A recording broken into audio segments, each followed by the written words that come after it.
Daily. Taste the Daily.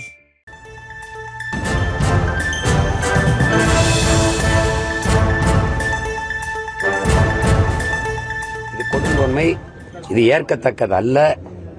இது நாட்டினுடைய இறையாண்மைக்கு, ஒருமைப்பாட்டுக்கு நேர் எதிரானது. இது ஒவ்வொரு தேசிய இனங்களுக்கும்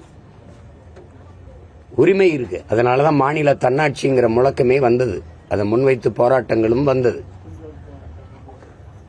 அது உங்களுக்கே தெரியும். புரட்சியாளர் அண்ணல் அம்பேத்கர் இந்த அரசியல் சாசனத்தை எழுத போகிற போது சொன்னது, இதுவரைக்கும் இப்படி ஒரு சாசனம் இருந்ததில்லை, நாம உருவாக்க போறோம். ஆனால் இந்தியா ஒருமைப்பாடு மிக்க இறையாண்மை கொண்ட தேசமாக இருக்க வேண்டுமானால் எல்லா மொழிவழி தேசிய இனங்களுக்குமான முன்னுரிமை கொடுக்கப்பட வேணுங்கிறத, அது சாசனத்தில் இல்லாமல் இருக்கலாம், வலியுறுத்தப்படாமல் இருக்கலாம், அது அழுத்தி சொல்லப்படாமல் இருக்கலாம். ஆனால் அதனுடைய ஆழ்ந்த கருத்து இதுதான். அப்ப அந்த மாதிரி இருக்குதான்னு பாருங்க. என் காசை எடுத்து வச்சுக்கிட்டு இதை செஞ்சாதான் தருவேங்கிறது, இதை இப்படி பார்த்தா அது ஒரு திமிர்த்தனமா தான் தெரியுது. இந்த மும்மொழி கொள்கையில் இருக்கிற இந்தி ஏன் அதை ஒரு திறந்த மனதோடு மனச்சான்றோடு விவாதிப்பான் எல்லாரும். இந்தி கட்டாயமாக கற்க வேண்டும்ங்கிற அவசியம் ஏன்? இந்த நாட்டில் இருக்கிற ஏழ்மை, வறுமை, பசி, பட்டினி, வேலையின்மை, இது எல்லாத்துக்கும் ஒரே மருந்தா இந்தி கற்பது தானா?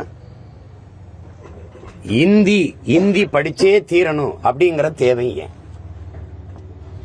அதையே நீங்க வழிந்து திணிக்கிறீங்க. அதையே வழிந்து திணிக்கிறீங்க. ஒவ்வொரு நிலத்திற்கும், ஒவ்வொரு தேசிய இனத்திற்கும் ஒரு தாய்மொழி இருக்கு. மொழி வழியே தான் இங்கே தேசிய இனங்கள், நிலங்கள் பிரிக்கப்பட்டிருக்கு. சாதி வழியோ மத வழியோ கிடையாது. உலகம் முழுமைக்கும் அப்படி இல்லை. ஐரோப்பா முழுக்கும் ஒரே மதம்தான், கிறிஸ்தவர்கள் தான். பிறகு எதற்கு இத்தனை நாடுகள்? இந்தியாவிலிருந்து போன நாடு பாகிஸ்தான், ஒரே மதம்தான். எதற்கு பங்களாதேஷ்? மொழி வழியே தேசிய நிலங்கள், இனங்கள் அப்படிதான் பிரிஞ்சிருக்கு. இந்தியா மொழி வழியே தான் மாநிலங்கள் பிரிக்கப்பட்டிருக்கு. அது காரணம் அந்த மொழி, அதனுடைய கலை, கலாச்சாரம், பண்பாடு, அவர்களுடைய வழிபாடு, அவர்களுடைய தொன்று தொட்ட வேளாண்மை, அங்க வாழ்கிற மக்களின் பெண்ணிய உரிமை, வேலை வாய்ப்பு, தொழில் வளர்ச்சி, பொருளாதார மேம்பாடு, இவற்றுக்கெல்லாம் ஒரு அரசியல். அதுக்காக தான் மொழி வழியே மாநிலங்கள். சிறுகை எல்லாம் அவரவர் தனித்தனியா வீடு கட்டி குடியேறுவது அவரவர் வசதிக்கு வாழத்தான். அப்புறம் திருப்பி நீ ஒரே மொழி, எனக்கு என் தாய்மொழி இருக்குது, பயன்பாட்டு மொழியா ஆங்கிலம் இருக்குது, விரும்பினால் என் மொழியும் கற்போம். அது இந்தியோ, ஏன் நான் தெலுங்கு கற்றுக்கூடாது? ஏன் நான் வங்காளம் கற்றுக்கூடாது? ஏன் நான் போஜ்பூரி படிக்கக்கூடாது? ஏன் கற்றுக்கூடாது? ஏன் நான் மராட்டி கற்றுக்கூடாது? எதை வேணாலும் கற்றுப்பேன், அது என் விருப்பம். நீ கட்டாயமா படிச்சாகணுங்கிறத எப்படி இருக்கிறது? உங்களுடைய அந்த பாடத்திட்டத்தில் சமஸ்கிருதம் இருக்கா இல்லையா? ஏன் நான் சமஸ்கிருதம் படிக்கணும்? ஏன் படிக்கணும்?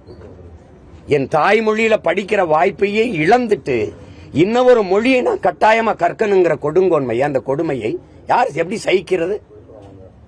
எப்படி சகிக்கிறது? எந்த மொழிவழி தேசிய இனங்களின் மொழியை அழித்து அந்த அடையாளமே இல்லாம ஒழித்து ஒரு நாடோடி கூட்டமா இந்த நிலத்துல எங்களை வாழ வைக்க புரியல? எப்படி? எங்களுக்கு ஒரு மொழி கொள்கை இருக்குது. கொள்கை மொழி அவரவருக்கு.